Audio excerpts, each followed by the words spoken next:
we were to practice putting a halter or buckling a halter on and off before we even wanted to put it on a horse, I would go to a gate or a panel and I would just work on fastening it and buckling it before I even added the horse into the piece. But if I want to start working on a horse, certainly pick a horse that knows how to do it. If they don't, then that's another video that we would go through. So now that I'm going to switch, I'm taking my halter off the same way. I'm actually going to fasten it around her neck. So this gives me a little bit more leverage. When I'm putting on a bridle or I'm changing halters, this gives me a little bit more leverage. If she, for whatever reason, were to walk away or get scared, I at least have something around her neck that has captured her. Okay, so I leave this halter on as I'm switching halters. Let's go ahead and do the grooming halter next. Same shape, same concept as far as how to hold it, but the confusing part about this one is it does have two buckles. Grooming halters, they can unbuckle and fasten, fasten and unfasten from the left side as well as the right side. So when you're looking at the grooming halter, what you've got a couple of options. I'm going to show you how it's going to look exactly like the blue halter that we just put on. My buckle in my left hand, my strap in my right hand. So if we were to fasten this on her, it would look exactly like the blue halter. Okay, it's a little bit heavier, so I need to adjust my hands to make sure and put it on. So when you see it, it does look the same as the blue halter.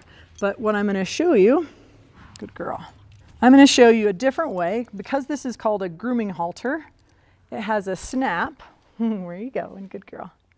It has a snap on the left side of the halter that I'm going to unbuckle and drop. And here's the way we put on a grooming halter. She even knows how to do that, doesn't she?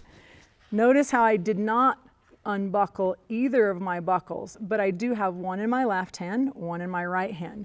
And when I look down the nose, I can see the circle where I'm going to put the horse's nose as I pull it up her nose.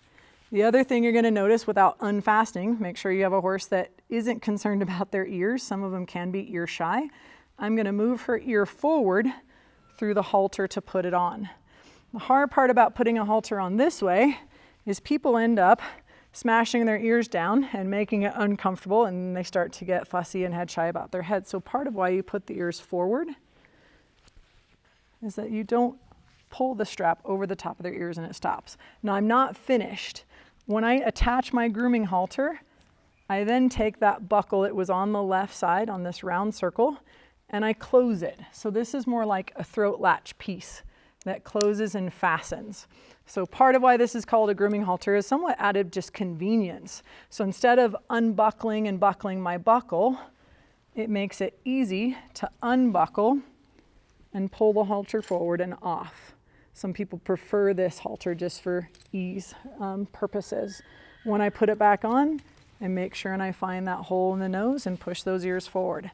And without being finished, I have to make sure and close my throat latch. So this is the type of grooming halter, and the good news about seeing it side by side is I want to show not just you have a preference. Some horses need a certain halter, some people need a certain halter in order to put it on. Most people use just your basic halter. This is more used for shows and for ease of turnout and things like that. We have one more halter we're going to show you, and we're going to make sure and put them all three side by side on her neck so you can see the differences. To get my grooming halter off, actually, I would normally unbuckle it, but since I'm going to put it around her neck, I'm going to make it like the standard halter and put it on her neck this way. Good girl. Rope around her neck. Now she's definitely not going anywhere, right? This is probably the safest halter of the three because it has leather, and leather can break faster than, say, nylon or cord. So with nylon and cord, this doesn't easily tear or break, but leather does. So safety-wise, this is definitely a safer halter. If you're worried about your horse being tied up or pulling away or breaking their halter, this grooming halter with the leather is a safer choice.